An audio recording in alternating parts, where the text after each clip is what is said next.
السلام علیکم. اردو قواعد. آج ہم کریں گے ٹیلی ویژن پر ایک مضمون.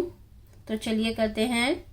ٹیلی ویژن. سائنسدانوں نے انسان کو برائی سے بچانے کے لیے اور اس سے لطف اندوزی کے لیے فلم، ریڈیو، ٹیپ ریکارڈر اور ٹیلی ویژن کو ایجاد کیا. ان چیزوں سے انسان جب چاہے اپنے دل کو بہلا سکتا ہے، اپنے وقت کو آسانی سے گزار سکتا ہے.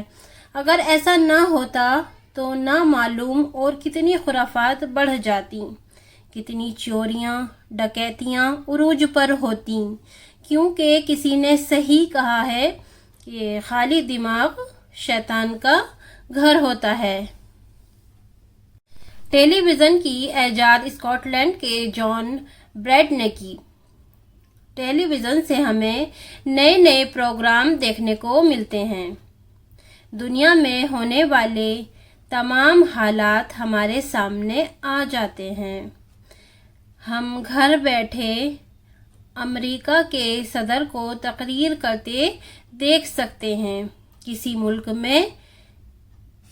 ملک میں ہوئی تباہی کو ذرا سی دیر میں دیکھ سکتے ہیں. ٹیلی ویژن پر نئی سے نئی معلومات فراہم کی جاتی ہیں.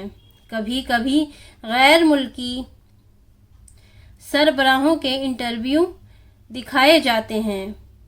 اس کے علاوہ غیر ممالک کے اچھے مناظر دیکھ کر ہم لطف اندوز ہو جاتے ہیں.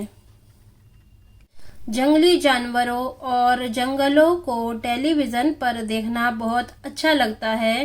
خطرناک سے خطرناک جانوروں کو ہم بے خوف ہو کر ٹیلی ویژن پر آسانی سے دیکھ سکتے ہیں. ہماری حکومت نے طلباء کے لیے یعنی کہ اسٹوڈنٹ کے لیے ٹیلی ویژن پر پڑھائی کا کام بھی شروع کر دیا ہے. یہ پروگرام دن میں 2 مرتبہ آتا ہے یعنی کہ 2 بار آتا ہے، تاکہ اس پروگرام کو اسکولوں میں بھی دیکھا جا سکے. باقاعدہ اسکولوں میں ٹی وی کا ایک پیریڈ مقرر کیا گیا ہے. سبھی اسکولوں میں سرکار کی طرف سے ٹی وی دیے جاتے ہیں. ٹیلی ویژن آج کل زندگی کی ضرورت بن گیا ہے، اس لیے ہر آدمی اس کو خریدنے کی کوشش کرتا ہے. جو نہیں خرید سکتے وہ اچھے پروگراموں کو دوسروں کے یہاں یا ادھر ادھر دیکھتے ہیں.